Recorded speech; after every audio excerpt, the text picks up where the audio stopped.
레이기인데요. 레이기의 타이틀을 저는 이렇게 잡았어요. 거룩하신 왕, 거룩한 백성. 하나님을 왕이라고 지칭을 했고요. 근데 그 왕이 거룩하신 분이다. 그런데 이스라엘은 하나님의 백성인데 거룩한 왕과 함께 동행을 하려면 거룩해야 돼요. 그래서 사실은 저 타이틀 안에 레이기의 주제가 다 들어가 있는 거죠. 레이기의 주제는 거룩인데 다른 말로 이야기하면 거룩한 백성이라는 것은 거룩한 공동체. 그러니까 교회가 어떤 공동체가 되어야 되느냐? 거룩한 공동체가 되어야 된다. 우리 자신은 하나님의 거룩한 백성이 되어야 한다. 그럼 어떻게 거룩한 백성이 될 수 있느냐라는 것을 가르쳐주는 그 책이 레이기예요. 그래서 레이기는 창세기, 출애굽기, 레이기, 민수기, 신명기 이렇게 5권의 오경책 중에 가운데 있잖아요. 그렇죠? 그래서 굉장히 중요하기도 하고요. 가운데 있어서 중요할 뿐만이 아니라 거룩하신 하나님과 어떻게 함께 동행할 수 있는가를 다루는 중요한 책이기 때문에 레이기는 굉장히 중요해요. 근데 어렵게 느껴지잖아요. 그냥 어렵게 느껴져서 그래요. 어려운 문제도 있고. 그러니까 오늘 그냥 편안하게 들으세요. 저도 강의하다가 시간 되면 끝날 거예요, 그냥. 그러니까 편안하게 들으시면 되고요. 일단은 명칭.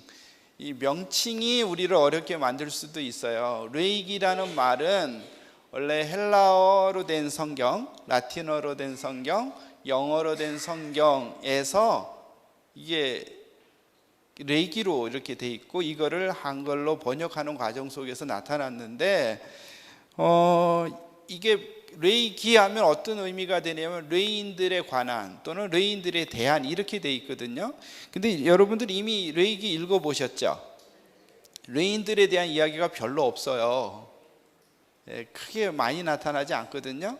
그래서 요 명칭이 마치 레인들에 대한, 레인들에 관한, 그러니까 이 책은 레인들을 위한 책인가 보다 이렇게 인식할 수도 있고 또 개념적으로 그렇게 이해가 될 수 있기 때문에 원래 이 명칭이 주는 오해도 없지 않아 있다.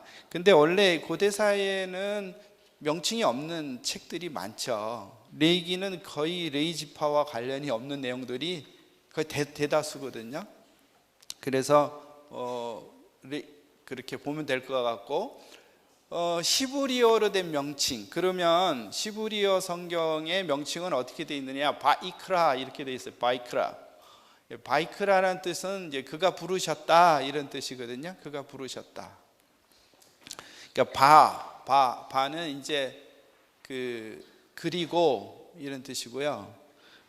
그 다음에 이제 바이크라에게 했을 때 그 바는 그리고기 때문에 출애굽기하고 레위기가 연결된다는 거, 분리되는 책이 아니라 연결된다고요. 그리고 그는 이제 여호와를 가리키는 것이고요. 그러니까 레위기는 뭐냐면 여호와께서 모세를 부르셔서 하신 말씀을 기록한 책이에요. 되게 쉽죠? 그러면 레위기를 조금 더 이해하기 위해서 배경을 좀 설명을 좀 드릴게요. 문학적 배경, 말이 좀 어렵게 느껴지긴 하지만 그냥 출애굽기에서 레위기로 흘러가는, 레위기를 이해하기 위해서 출애굽기에서 레위기로 가는 과정을 좀 이렇게 보면은 여호와 하나님과 이스라엘의 관계를 규명해 주는 단어들이 나오는데요. 그게 이제 3장 10절에 보면 이때야 비로소 하나님께서 이스라엘을 내 백성이라고 불러요. 그러니까 이 백성이라는 말에 전제되어 있는 게 뭐죠? 왕이 없으면 백성이 존재하지 않죠. 그러니까 하나님은 왕이시고 이스라엘은 그의 백성이다 이런 말이 되어 있고요. 출애굽기 12장 41절에 보면 430년이 차던 해에 이스라엘이 나왔다 이렇게 기록하지 않고 여호와의 군대가 나왔다 이렇게 돼 있어요. 그러니까 이거는 저자의 의도예요. 그냥 막 쓴 게 아니라 의도적으로 썼다는 거죠. 그러니까 여호와의 군대라는 얘기는 뭐가 전제되는 거예요? 왕이신 하나님이 또 전제되어 있는 거예요. 그래서 하나님은 이스라엘의 왕이에요. 뿐만 아니라 우리의 왕이십니다. 그 왕이 그 왕이 이스라엘과 시내산에서 언약을 맺어요. 언약은 사실상 이게 참 놀라운 거예요. 왜냐하면 하나님이 우리하고 언약을 맺을 이유가 뭐가 있어요? 하등의 이유가 없어요. 하나님이 우리와 언약을 맺을 이유가 없어요. 하나님은 우리와 아쉬운 게 하나도 없잖아요. 그런데 하나님이 친히 우리를 구원하시고 찾아오시고 이스라엘 구원하시고 찾아오셔서 언약을 맺으신다고요. 언약은 깰래야 깰 수 없는 강력한 결속력을 전제로 하고 있거든요. 그렇기 때문에 오셔서 언약을 맺으시고 성막을 짓잖아요. 성막을 짓다는 얘기는 그의 백성 가운데 거하셨다는 거죠. 그래서 보면 성소에 임한 하나님의 영광이 출애굽기 40장에 나와요. 40장 35절에 보면은 모세가 회막에 들어갈 수 없었다는 거예요. 이게 참 문제죠. 거룩하신 하나님이 언약을 맺고 그 다음에 성막 가운데 임재하셔서 그들 백성 가운데 임재하셨는데 하나님을 가까이 할 수 없다는 거예요. 접근할 수 없다는 거예요. 이런 불행이 어디 있어요, 그렇죠? 그래서 하나님은 감히 접근할 수 없는 존재로 여기에는 나타나죠. 그래서 이 문제를 우리가 좀 이해해야 레위기가 뭔지를 이해할 수가 있어요. 특별히 출애굽기 25장 22절에 여기는 없지만 거기에는 뭐라고 되어 있냐면 성막의 지성소 있잖아요. 그 지성소의 기능에 대해서 출애굽기 25장 22절에서 뭐라고 얘기하냐면요, 내가 거기서 너와 만나고 내가 이스라엘에게 명령할 것을 너희에게 가르치리라 이렇게 말하거든요. 그러니까 하나님이 이미 지성소에서 모세를 만날 것을 얘기했고 그 다음에 이스라엘에게 하실 말씀을 하실 것이라고 이미 얘기했어요. 근데 그렇게 했는데도 불구하고 성막이 완성됐는데 갈 수 없다는 거죠. 그렇게 되니까 이제 레위기의 시작이 어떻게 시작이 되느냐, 여호와께서 회막에서 모세를 부르시고 이런 말로 시작이 되는 거예요. 그래서 25장 22절에서 만나겠다고 얘기했고 말씀하시겠다고 하는 약속이 이제 이루어지기 위해서 하나님께서 지금 모세를 부르시는 거죠. 좀 더 이제 신학적인 조금 배경을 더 보면 지금 이스라엘의 위치가 어디냐면 시내산이에요. 이스라엘의 위치가 시내산에 있어요. 시내산에. 그러니까 시내산에 있고 또 그렇기 때문에 레위기는 출애굽기 19장 이후에 계속되는 시내산 언약의 일부예요.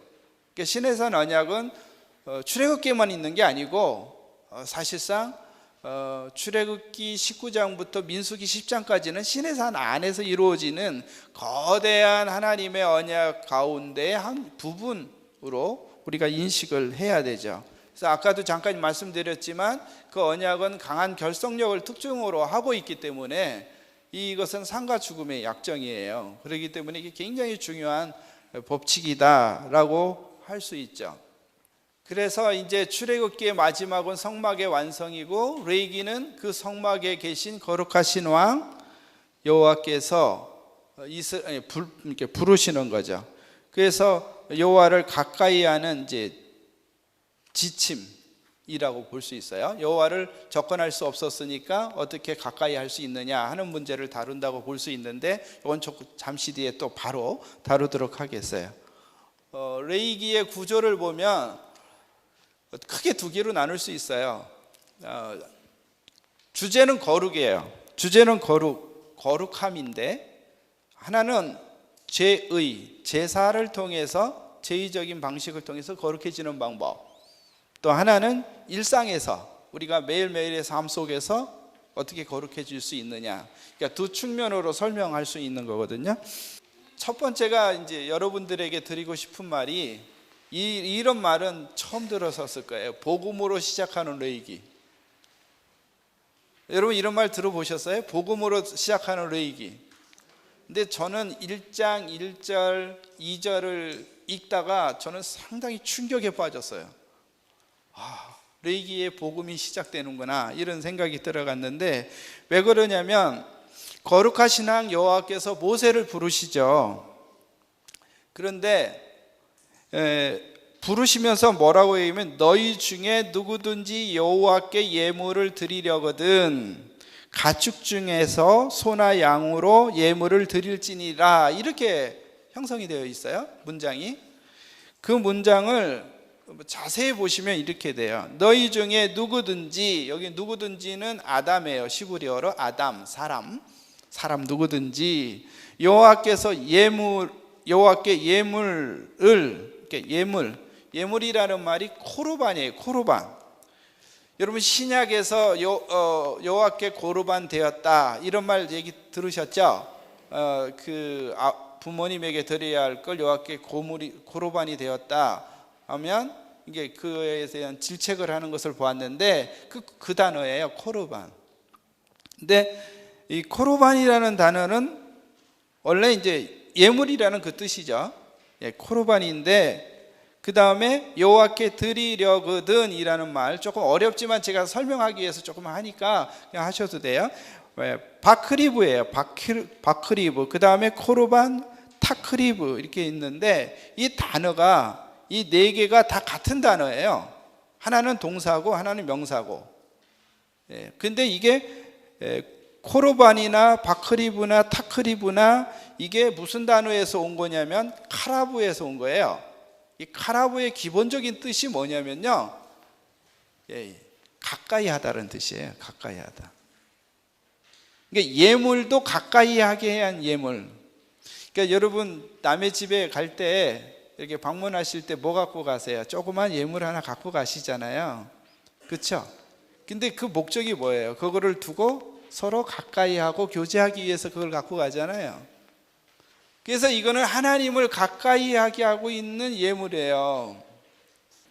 그러니까 누구든지 여호와께 드리려거든, 이 말은 누구든지 여호와께 가까이 가려거든 이런 뜻이에요. 그렇기 때문에 레위기는 첫 번째 주제로 여호와께 가까이 가는 법에 대해서 말하고자 하는 거죠. 사람이 하나님을 가까이 할 수 있다라는 주제를 얘기하고 있는 거예요. 그래서 거룩하신 왕 여호와의 마음은 뭐냐면 그의 백성이 자신을 가까이 하는 거예요.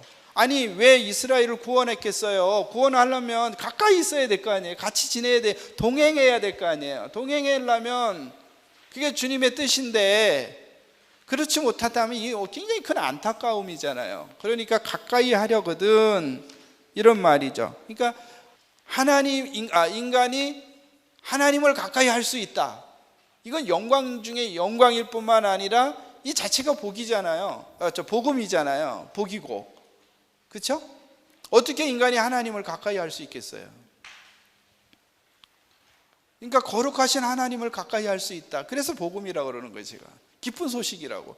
야, 하나님을 가까이 할 수 있는 방법이 있대. 이게 이제 복음이라는 거예요. 그래서 여러분은 지금 다 그 복 가운데 있는 거죠. 예. 그래서 레위기 1장에서 7장은 이제 여러분이 잘 알고 있는 5대 제사, 그렇죠? 예, 5대 제사에 대해서 나와 있는데 5대 제사는 둘로 나눠질 수 있어요. 백성들을 위한 제사와 그 다음에 제사장들을 위한 제사 지침, 이렇게 둘로 나눌 수 있어요. 나눌 수 있는데 이제 차체로 보니까요, 이렇게 그냥 큰 두 개만 나눠진다 이렇게 얘기하면 되거든요. 왜 이런 말씀을 드리냐면 1장에서 7장이 번제, 소제, 화목제, 속죄제, 속건제, 그 다음에 또 번제, 소제, 그 다음에 속죄제, 속건제, 화목제 이렇게 나오거든요. 그러니까 맨날 똑같은 게 반복되는 듯한 느낌이 들어서 이걸 주의 깊게 보지 않으면 이게 잘 모르는데, 앞부분은 일반적인 제사를 얘기하는 원리와 원칙을 얘기하고 있다라면 후반부는 제사장들에게 초점이 맞춰져서 제사를 할 때 너희들이 뭘 해야 되는지에 대한 지침서와 같은 역할을 하는 것이 이 차이예요. 그 다음에 이제 첫 번째 번제, 소제, 화목제. 요거는요, 이게 하나의 쌍으로 읽어야 돼요. 그러니까 번제, 소제, 화목제, 속제제, 속건제 이렇게 5개를 나열해서 읽어야 되는 것이 아니라 번제, 소제, 화목제를 하나의 쌍으로 읽어야 돼요. 여호와께서 일러 가라사대, 이 말이 여기에서 이 화목제까지 이루어지고 속건제에서 다시 나오기 때문에 문맥상 이걸 하나로 읽어야 돼요. 하나로 읽어야 되는데 이것에 대한 이제 해석들은 여러 가지 있지만 제가 볼 때 이거를 그냥 오늘날 일반적인 예배로 보고 예배의 기본적인 원리를 추출해낼 수 있다라면 저는 이렇게 추출해낼 수 있을 것 같아요. 그러니까 제 하나의 의견이죠. 제가 그것은 뭐냐면 번제. 그러니까 이 예배가 여호와를 가까이 하기 위한 예배예요. 여호와를 가까이 하기 위한 예배의 첫 번째 번제가 있는데 이 번제의 이름은 시브리어로 올라예요. 올라가 무슨 뜻인지 아세요, 여러분? 네, 올라간다는 뜻이에요. 이렇게 얘기하면 안 믿어요. 올라간다. 네, 거기에서 온 말이에요. 올라간다. 그러니까 뭐가 올라갈까요? 연기가 올라가죠. 연기가. 연기가 왜 올라갈까요? 제물이 완전히 타서 올라가니까. 그러니까 이 번제라는 말은 태운다라는 의미 속에서 이게 나오는 말이고요. 중요한 연기가 올라가는 것인데 이게 이제 전적으로 이 제물이 완전히 태워지는 제사거든요. 번제는. 그래서 어떤 사람들은 이 제사를 번제라고 번역하지 않고 완전한 제사 또는 온전한 제사, whole offering이라고 하기도 해요. 뭐 제가 영어는 발음이 현치 않지만, 그래서 완전한 제사다 이렇게 이야기하기도 해요. 그래서 그런 쪽에서 이렇게 의미를 찾아보면 자기 이 제물을 완전히 태운다는 의미에서 이거는 철저한 하나님에 대한 충성과 헌신이다 이렇게 보고 있는 거고요. 그 다음에 이 소제는 시브리어로 민하예요. 근데 민하는 원래 이제 선물이거든요. 선물 이제 조금 이따 또 다시 다루겠지만 선물인데 이제 이 내용을 보면 그 소제의 내용을 보면 다 음식들이에요. 음식이기 때문에 이건 먹는 거와 관련이 있어서 이거는 교제적인 측면이 더 많이 강조된다라고 보고, 그 다음에 화목제는 슐라밈인데 이거의 어건에 대해서는 뭐 논쟁이 많지만 그래도 이건 화평이라는 의미로 설명할 수 있어요. 그렇다면 예배의 기본적인 의미는 어디에 있을까? 예배는 어떤 원리가 있을까라는 측면을 놓고 보면 첫째 하나님을 가까이 하기 위해서는 자기를 전적으로 헌신해야 된다. 그리고 자기 자신이 하나님께 충성해야 된다. 그러면 그 헌신과 충성을 근거로 해서 하나님과 교제가 이루어지는 거죠. 그 교제가 이루어지면 그 교제를 통해서 하나님과 우리가 화평하는 거죠. 교제가 이루어졌다는 것 자체가 화평이 성립된 거죠. 여러분 아무나 하고 밥 안 먹잖아요. 그렇죠? 체하죠. 네. 이렇게 쉽게 이해할 수 있어요. 그런데 여러분 마음을 안 주는 사람하고 밥 먹어요? 이거를 하나님과의 기본적인 원리 속에 이거를 대입해 보면 이 내용들, 제사의 내용들이나 그런 일반적인 이야기들을 우리가 쉽게 이해할 수 있어요. 그러면 우리가 일반적으로 하나님 앞에 예배할 때 내 예배의 자세를 점검할 수 있죠. 내가 은혜를 받기 위해서 예배를 드리는 건가? 나를 구속하신 하나님 앞에 그 은혜가 감속해서 나를 드리는 것이 예배인가? 고민에 빠뜨리게 해서 죄송해요. 그렇잖아요. 예배가 뭔가를 잘 이해할 수 있는 좋은, 하나님을 어떻게 가까이 할 수 있는가? 은혜 안 받는다는 얘기가 아니에요. 예배의 본질에 관련된 이야기를 하고 있는 거죠. 번제 같은 경우 예물의 종류가 많이 나와요. 예물의 종류 뭐 소, 수송아지, 양, 염소, 비둘기, 집비둘기 이렇게 나오는데 여기에 강조점은 흠 없는 거예요. 흠 없는 거. 그래서 이 흠 없는 것을 초점이 뭐냐면 여호와 앞에 기쁘게 받으시도록. 기쁘게 받으시도록이라는 말은 다른 말로 여호와께서 즐거워하시도록. 그러면 번제의 초점은 흠 없는 것을 드려야 될 뿐만 아니라 초점은 하나님이 받으시기에 기뻐하시도록, 흡족하시도록 있다는 거예요. 그러니까 이 번제의 초점이 누구에게 있다고요? 그럼 하나님께 있는 거예요. 그러니까 예배의 초점도 하나님께 있는 거죠. 특별히 이 흠 없다는 이 탐밈이라는 말인데, 이 단어는 동물의 그 어떤 육체적, 신체적인 흠도 얘기하지만 드리는 자의 그 내적 상태, 이런 것도 다 고려되어 있는 것이라고 볼 수 있어요. 이제 예수 그리스도를 이렇게 표현하기도 하죠. 흠없고 점도 없는 어린 양이다, 이렇게 이제 표현합니다. 그렇기 때문에 이 번제에서 가장 중요한 초점은 하나님이 받으시게, 하나님이 즐거워하시는 예배여야 된다. 그러니까 우리가 예배할 때 내가 즐거워하는 예배가 아니라, 내가 원하는 예배가 아니라, 누가? 우리를 구속하신 왕 하나님이 기뻐하시는 예배가 되어야 된다. 그 절차를 보시면요, 번제의 절차를 보면 안수를 해요. 봉헌자가 안수를 하고 또 봉헌자가 직접 제물을 잡는다는 점을 여러분 주목하셔야 돼요. 제사장이 잡지 않고 제물을 가져온 사람이 직접 잡아요. 그래서 제사장은 그 피를 제단에 뿌리고 각을 떠서 이렇게, 이게 번제의 절차인데, 여기에서 안수의 개념, 이 안수가 전가냐 전이냐 동일시냐, 여기에 대한 이제 논쟁이 있어요. 일반적으로 전통적으로는 전가로 이렇게 많이 보는데, 요새는 동일시 개념이 많이 부각이 돼요. 왜 그러냐면 이 동일시라는 말은 이 재물과 내가 같다라는 것이 아니라요, 그러니까 이 재물을 나와 동일시하는 거죠. 그런 개념에서 본다라면 재물을 잡는 거는 결국 나를 잡는 케이스가 되죠. 그래서 결국 죄인이 와서 자기를 잡아 하나님께 드리는 거죠. 자기를 제물로 드리는 거죠. 우리가 이제 신약 성경에 내가 예수와 함께 죽고 예수와 함께 산다는 말이 있어요. 그렇죠?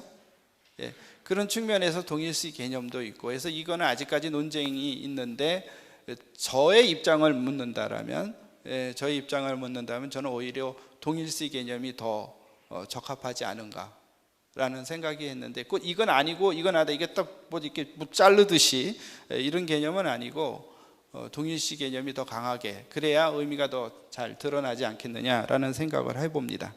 그러면 이제 그 결과로 여호와께 향기로운 냄새다, 이것이 여호와의 기쁨을 주는, 여호와를 만족해 하는 예배가 된다라고 지금 이야기를 하고 있는 거죠. 그러니까 여기 그냥 결론적으로 이야기하면 번제는 누구를 드려야 된다? 나를 드려야 된다. 나를 온전히 하나님께 드려야 된다. 그래야 하나님이 기뻐하신다. 여기에 나오진 않았지만 성경에 보면 이런 말이 나와요. 아모스로 기억하는데요, 거기서 보면 하나님이 책망을 하죠. 너희가 자원제를 드리고 낙헌제를 드리고 매일의 11절을 드리고 그런다고 하자. 그것이 나를 위한 것이냐 니네들을 위한 것이지, 이렇게 얘기하거든요. 이런 측면에서 보면 예배가 얼마나 우리에게 소중하고 중요하고 개념이 얼마나 포커스가 잘 맞춰져 있어야 되는지를 얘기할 수 있습니다. 알아볼 수 있습니다. 그 다음에 이제 두 번째가 소제인데요, 미나. 소제는 고운 가루로 예물을 삼아 기름을 붓고 유향을 드리는 거죠. 소제 아까 민하라고 그랬어요. 민하, 그렇죠? 이거는 미나는 선물이기도 하고요, 다른 데서는 왕께 드리는 조공물 있죠. 이런 걸 갖다가 민하라고 그래요. 이 단어가 제일 먼저 나온 게요, 어디냐면 창세기 4장에 가인과 아벨의 제물이 있죠. 그 제물이라는 단어가 예물이 민하예요, 민하.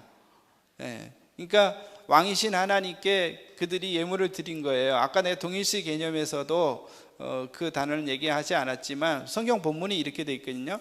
가인과 그 제물은 하나님께서 그러니까 받지 않으시고 아벨과 그 제물은 받으셨다. 그때 받다라는 개념은 주목하여 보셨다, 이런 뜻인데, 그때 가인과 그 예물이니까 그게 동격이잖아요.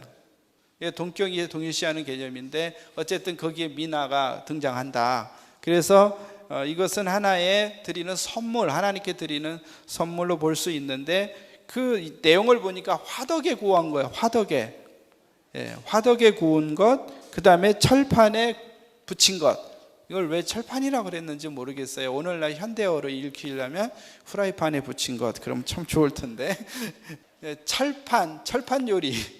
기억나죠? 그 다음 냄비에 삶은 것. 그러면 이거 대략 뭔지 아시겠죠?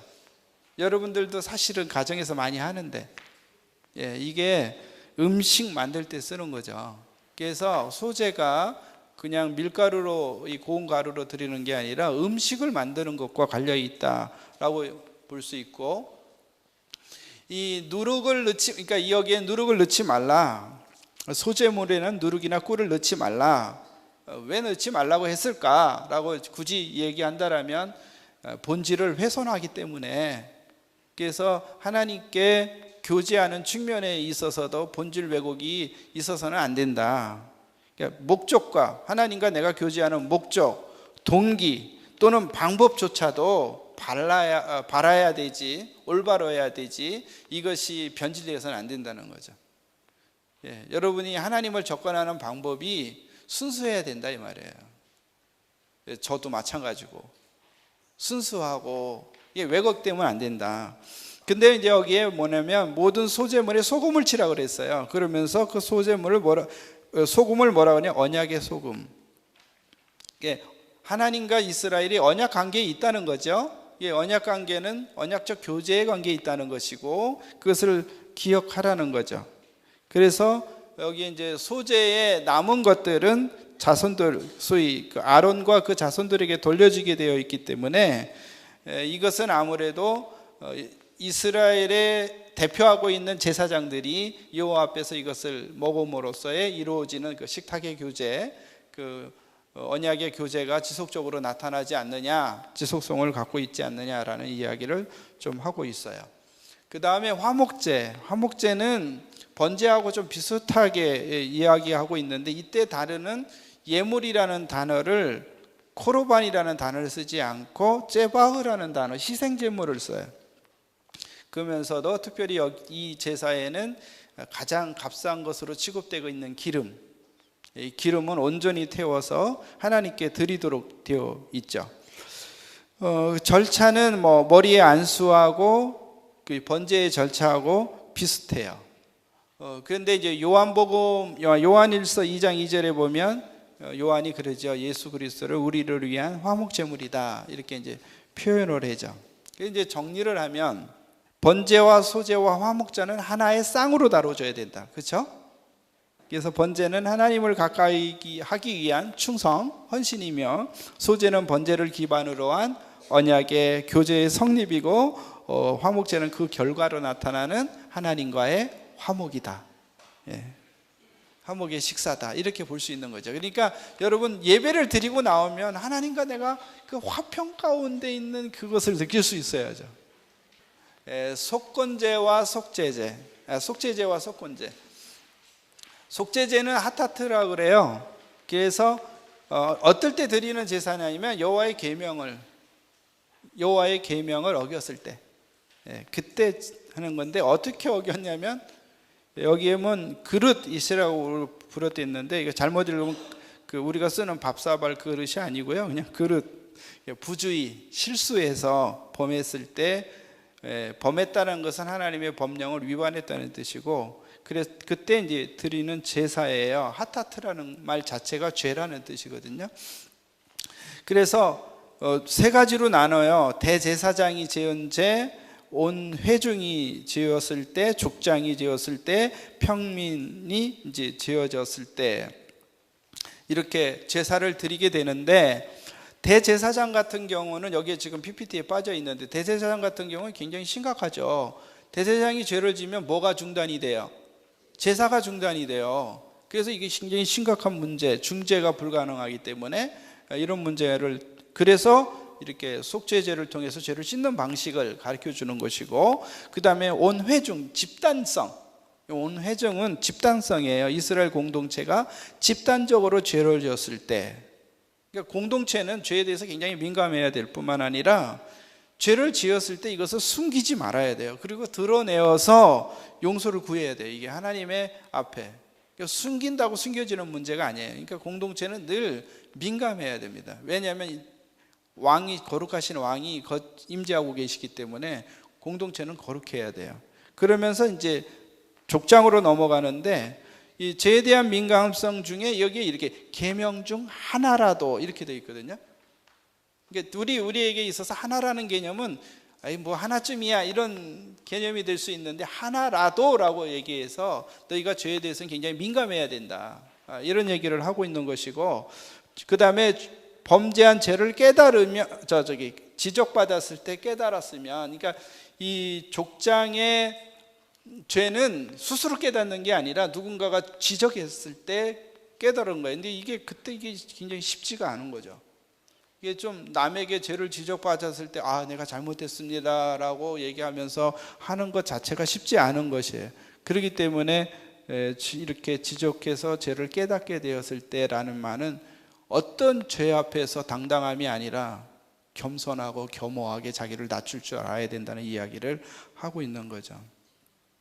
평민의 속죄 제기하면 한 사람 한 사람도 중요하다. 이렇게 집단적인만이 아니라 한 개인도. 그래서 개인과 공동체가 하나님 앞에서 이 죄에 대해서 민감해야 된다. 왜냐? 죄는 개인과 공동체를 파멸에 이끌게 하는 무서운 질병이거든요. 특별히 여러분 죄를 지어봐서 아시겠지만, 그렇죠? 미안해요. 괜히 여러분을 죄인으로 만들어 버렸네. 죄를 지어봐서 알겠지만 저도 좀 죄를 지어봤거든요. 근데 그 죄책이 제일 무서운 게 죄책이더라고. 그게 우리의 영혼을 괴롭히는 것 같아요. 우리의 마음을 괴롭히고 우리의 모든 것을 파괴, 근육을 그냥 굳게 만들고 잠도 안 오고 그렇잖아요. 근데 고백하고 해결하면 언제 그랬냐 하고 싹 없어지는 것처럼, 굉장히 죄에 대해서 우리가 민감하고 죄를 지었을 때는 인정하고 시인하고 고백하고, 그게 굉장히 중요한 거죠. 그 다음에 이제 죄와 그러니까 허물과 죄가 될 때가 있어요. 허물과 죄가 될 때는 예를 들어서 이제 뭐 증언을 해야 되는데 증언을 하지 않았다든가, 그 다음에 부정한 것을 접촉한 후에 깨달았다든가, 함부로 맹세한 후에, 여기에서 강조되는 것이 깨달음이에요. 그리고 자복. 여기 이제 자복이라는 말이 야다라는 말인데, 우리나라 말로 잘 번역해서 자복이라고, 이건 스스로 고백하다. 이게 레이기에서 많이 강조되는 여러 요소들 중에 굉장히 중요하게 다루고 있는 게 자백이에요. 자백. 그러니까 죄를 지었을 때 하나님 앞에 자백해라. 하루하루 제일 내가 볼 때 가장 우리 크리스찬들에게서 가장 소중한 것 중에 하나가, 이거는 제일 실천하면 좋을 것 같아요. 잠자기 전에 편안하게 자게 해주시고, 이 기도보다 내가 오늘 무슨 죄를 지었는가를 돌아보고 그 죄를 자백하고 구하고 그리고 잠에 드는, 그럼 매일매일 우리의 죄를 돌아보고 삶을 돌아보는 그런 것이 되는 것 같아요. TV보다 끄는 것보다는 제 이야기 하고 있는 겁니다. 미안해요. 그 다음에 이제 여기에 하나 더 있는데 PPT에 뭐 없지만, 여기에 미치지 못하면, 그러니까 이런 것들이 제물들을 드릴 때 미치지 못하면 양, 염소, 비둘기 10분의 1까지 이렇게 가는데, 이거는 가난한 자를 고려한 사항이에요. 그래서 번제도 마찬가지고, 이 제물의 종류들 가운데에서는 소위 경제적인 문제가 하나님 앞에 가까이 나오는데 방해가 되어서는 안 된다라는 원칙이 여기에 깔려 있어요. 그렇기 때문에 사실 교회 공동체 안에 들어가고 나옴이 경제적이나 우리의 계급과 계층의 문제가 되어서는 안 된다는 것을 여기에 이제 깔려 있는 거예요. 거룩한 공동체는 그런 게 없는 공동체죠. 그 다음에 이제 속건제는 아시함이라고도 하는데요. 아시함인데 이거를 다른 말로 배상제라고도 합니다. 배상제. 이거는 뭐냐면, 사람이 신실하지 못해서 여호와의 성물이나 또는 이웃에게 손해를 입혔을 때 드리는 제사예요. 근데 이제 속건제 순서를 보면 그 순서가 굉장히 재미있게 돼 있어요.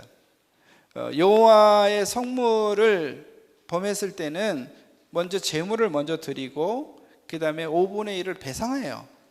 이 5분의 1은 20%죠. 20% 배상을 하도록 되어 있는데 이웃에게는 순서가 바뀌었어요. 5분의 1을 먼저 배상하고 그 다음에 그 제물을 드리게 돼 있어요. 그러니까 이거는 나는 하나님과 관계에서 내가 잘못했지만 난 하나님께 용서받았어, 이렇게 해서는 안 된다는 거예요. 내가 상처를 입히고 손해를 입힌 사람에게 먼저 사과를 하고 그 사람에게 용서를 하고 그 다음에 와서 얘기하는, 그거는 예수님께서도 말씀하셨거든요. 뭐라고 얘기했냐면 예물을 드리려다 형제에게 원망 들을 만한 일이 생각나거든 형제와 화목하고 그 후에 예물을 드리다, 이렇게 되어 있거든요. 그래서 이 속건제에서는 배상의 그 원칙에 있어서 이렇게 순서가 바뀐다. 그래서 우리가 항상 흔히 하나님과의 관계를 굉장히 중요시 여기면서 이웃과의 관계는 그에 못지않게 차등적 관계로 보려고 하는 이러한 그 구조가 우리 안에 있는데 그렇지 않다. 이웃 사랑은 곧 다른 말로 얘기하면 하나님 사랑이에요. 하나님 사랑은 곧 이웃 사랑이에요. 이게 1등, 2등의 개념이 아니라고요. 그런 개념으로 이야기하고 그 다음에 제사장들을 위한 지침인데 번제에게서는 뭐가 강조되냐면 제단의 불의 지속성, 불이 계속 꺼지지 말아야 된다는 거예요. 번제가 계속 예배가 지속돼야 되니까. 그리고 태우고 난 그 재 있죠. 재를 어떻게 처리하느냐, 처리 규정이 나와 있는데 반드시 번제단에서 재 처리를 할 때는 세마포 옷을 입고 해라. 그 다음에 진영 밖으로 이것을 할 때에는 일반 옷을 입고 해라. 이렇게 얘기함으로써 거룩함과 속됨을 구별하는, 그러니까 하나님이 거하시는 그 지역의 거룩성, 그 다음에 진영 그 성막 밖에서의 속됨에 이것을 구별하는 이런 지침이 하나 더 내어 있고, 소제 같은 경우는 소제에서 강조되는 건 거룩함이에요. 그래서 거룩한 장소에서 거룩한 수제물을 만지는 자의 거룩.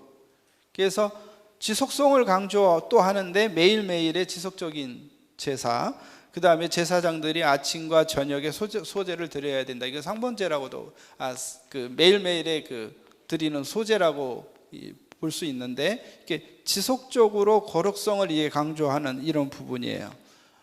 그 다음에 속죄제 같은 경우는 속죄 제물의 거룩을 또 얘기하면서 거룩한 장소에서 먹어야 된다. 고기를 먹는 자는 거룩해야 된다. 자, 이렇게 보면 지금 약간 세 개가 먼저 살펴되어 있는데 크게 두 가지가 계속 지속적으로 강조되죠. 하나는 지속성, 하나는 거룩성, 그렇죠? 이게 굉장히 강조되면서 특별히 거룩한 장소에서 먹어야 된다는 이야기는 나중에 10장을 다룰 때 이다말과 엘르아살에 관련된 그 부분에서 이제 이 문제가 다시 등장합니다. 속죄제의 지침 중에 먹을 수 없는 고기가 있어요. 그거는 성소 안으로 피를 가지고 들어간 속죄 제물은 그 고기는 먹을 수 없어요. 그 고기는 진영 밖에 정결한 곳에서 완전히 태워 드려야 되는 게, 이거 여호와께 드려진 것들이기 때문에 손을 댈 수 없는 이런 것이고, 그 다음에 이제 속건제가 나오는데 이 속건제의 지침엔 두 측면이 나오는데 하나는 번제물을 잡은 곳에서 제물을 댔고 피를 뿌리고 기름을 불사르라는 얘기고, 속건제물은 제사장이 먹을 수 있도록 되어 있다라는 거. 그런데 여기에 속건제물을 제사장이 먹는데 여기에 분배가 나와요. 그러니까 이거는 집례한 제사장이 이 속건제물을 분배하는데 그 권리를 그 제사장이 갖는데 그 분배는 균등하게 해야 된다. 네가 마음대로 할 수 있다고 함부로 하지 마라, 이런 얘기죠. 교회 안에서 우리가 뭘 할 수 있는 권리들을 갖고 있고, 또는 공동체 안에서 직책, 또 사회적인 직책 안에서 자기들이 할 수 있는 권한이라는 게 있죠. 근데 그 권한을 함부로 남용하지 마라, 이런 얘기도 이제 같이 이렇게 우리가 적용 쪽으로 우리가 이제 할 수가 있겠죠. 그 다음에 이제 화목제. 화목제는 종류가 감사제, 서원제, 자원제예요. 그래서 제사장의 몫은 당일 먹어야 되고, 감사자의 경우 깨끗한 자만 먹을 수 있고, 기름과 피는 먹지 못하도록 되어 있고, 그러니까 이 제사에 대한 결론은 뭐냐면 맨 밑에 5 제사의 결론을 보면 제사 입법들이, 이 제사법들이 하나의 법인 차원을 훨씬 넘어서 언약 차원에 있다. 그래서 이 언약이라는 것을 상징시키는 거예요. 언약은 하나님의 백성들이 따라야 될 관계를 유지할 수 있는 끈이에요. 그러니까 하나님과 우리의 관계를 유지시키는 그 관계가 뭐예요? 언약이에요, 언약. 그래서 우리가 이런 노래 찬송이 있잖아요. 내 주와 맺은 언약은 영불변하시니. 제가 가끔씩 노래로 찬송으로도 하는데 여기서는 생략할게요. 네. 그래서 언약이라는 것은 믿는 사람들로 하여금 굳건한 반석 위에 서도록 하는 거죠. 그래서 이 언약을 붙잡아야 되는 거죠. 그 붙잡고 그거를 실행해야 되는 거죠. 그 다음에 이제 10장에서 제사장 위임식이 나오는데요. 제사장 위임식의 강조점이 뭐냐면 여호와의 명령대로 했다는 거예요. 어떤 절차를 뭘 했다는 게 아니라 여기에 강조점은 여호와께서 모세에게 이루신 대로 했다. 명령을 따랐다라는 것. 이게 굉장히 중요한 개념이에요. 그래서 위임식 절차로 보면 착복식과 거룩하게 하는 것과 속죄와 번제와 정결케 하는 것, 이런 절차를 하는데, 이 위임식의 의미는 뭐냐면 일반인을 제사장으로 세우는, 그러니까 구별하여 세우는 의식입니다. 그래서 이제 이런 위임식을 거쳐서 아론의 첫 제사가 되는데, 이때도 역시 강조되는 게 뭐냐면 여호와의 명령을 따랐다. 여호와의 명령대로 했다. 그래서 먼저 자기 자신 제사장을 위한 속죄 제사를 드리고 번제를 드리고, 재미있잖아요. 순서가 번제를 먼저 드리지 않고 속죄제를 먼저 드려요. 죄를 먼저 속하고 자기를 하나님께 드리는 거죠. 그래서 속죄제와 번제가 순서가 이렇게 된다. 그리고 난 다음에 백성을 위한 제사를 드리고 나니 여호와의 영광이 나타나더라. 그러니까 여기에서 우리가 얻을 수 있는 것은 뭐냐면 여호와의 명령대로 행할 때 여호와의 영광이 드러난다 이거예요. 어떤 조작 행위라든가 우리의 액션이라든가 하나님의 마음을 달래기 위한 거짓된 우리의 행동을 통해서는 절대 하나님의 영광이 나타나지 않는다는 거죠. 그 다음에 이제 나타나는 것이 10장에 들어가면서 위임식이 8장 9장 나오고요. 10장에 갑자기 돌변해가지고 제사장 나답과 아비후가 죽는 이야기가 나와요. 왜 갑자기 이게 나올까? 굉장히 큰 경고죠. 그래서 죽은 이후가 여호와의 명령하지 않은 다른 불로 분향했기 때문에, 앞에는 강조점이 뭐였어요? 여호와께서 명령하신 대로 했다. 여기에는 명하지 않은 대로 이제 실행하다가 이렇게 됐다. 여기에 반대쪽에는 여호와의 명령대로 해야 된다라고 얘기하면서 지침, 회막에서의 지침이 포도주와 독주 마시지 마라, 거룩된 것과 속된 것을 구별해라, 정결과 부정을 구별해라. 그래야 이스라엘 자손에게 가르칠 수 있으리라. 그래서 토라의 선생으로서의 제사장의 역할을 할 수 있다라는 이야기를 지금 하고 있는 거죠. 그렇기 때문에 왕, 거룩하신 하나님은 굉장히 그와 동행한다라는 것은 기쁨이 되기도 하지만 굉장히 위험스러운 거죠. 이해 가세요? 여러분, 여호와를 경외하라는 말이 있죠. 여호와를 경외하라는 말이, 그 경외라는 뜻이 무슨 뜻인지 아십니까? 야뢰라는 뜻인데요, 두려워하라. 차라리 그냥 경외라는 말보다는 여호와를 두려워하라, 이 말이 더 우리에게 그냥 가슴에 팍 오는 것 같아요. 여호와를 두려워하라. 그러니까 이 두려움이 공포에서 오는 두려움이 아니라 그의 위대하심, 장엄하심, 거기서 오는 감히 번접할 수 없는, 나답과 아비후가 그렇게 죽고 엘르아살과 이다말이 나와요. 엘르아살과 이다말이 책망을 또 받아요. 받는 이유가 뭐냐면 먹어야 할 장소에서 먹지 않았기 때문에, 거룩한 것은 거룩한 곳에서 먹어야 되는데, 근데 이때의 모습이 뭐냐면 모세가 염소를 찾았다는 말이 나와요. 그러니까 모세가 뭔가 다급해가지고 염소를 찾아. 이 염소는 뭐냐면 여호와께 드려야 될 속죄 제물인데, 이 속죄 제물을 왕의 명령, 하나님의 명령에 따라서 처리하지 않았던 거예요. 그러니까 그게 없어요. 이게 피가 들어오질 않은 거예요. 그러니까 이거 해가지고 막 당황하면서 책망을 하는데, 이때의 아론의 대답이에요. 아론의 대답이 뭐냐면 속죄제와 번제를 하나님께 드렸는데도 하나님이 노하여서 나답과 아비후가 죽었는데 하물며 우리가 속죄제의 제물을 먹었다면 우리가 어떻게 되겠느냐, 죽겠느냐, 이렇게 이제 모세에게 얘기하죠. 그때 모세는 굉장히 그것을 좋게 여겼다 이렇게 표현했어요. 이거는 아마 관점이 여호와를 두려워하는 그 아론의 마음을 산 것 같아요. 아마 이제 예배가 그러니까 제사 제도가 만들되고 시행되는 초기에서 나타나는 굉장히 그 실수, 반복 또는 두려움 이런 문제들을 겪으면서 나타나는 현상인데 이때 갖는 아론의 자세는 여호와를 굉장히 두려워했다. 그것을 옳게 여겼다. 근데 여기 저는 이거보다도 더 큰 솔직히 여기 넣지는 않았지만 은혜는 뭐냐면요, 아론이 누구죠? 금송아지 만든 사람이에요. 그렇죠? 언약의 파기에 앞장섰던 사람인데요. 근데 하나님은요, 그 사람을 대제사장으로 세우더라고. 그래서 하나님은 우리하고 달라요. 우리는 한 번 찍으면 영원히 찍어요. 이게 아마 우리 공동체, 교회 공동체가 어떤 공동체가 되어야 되느냐 하는 것에 대한 좀 가르침 같아요.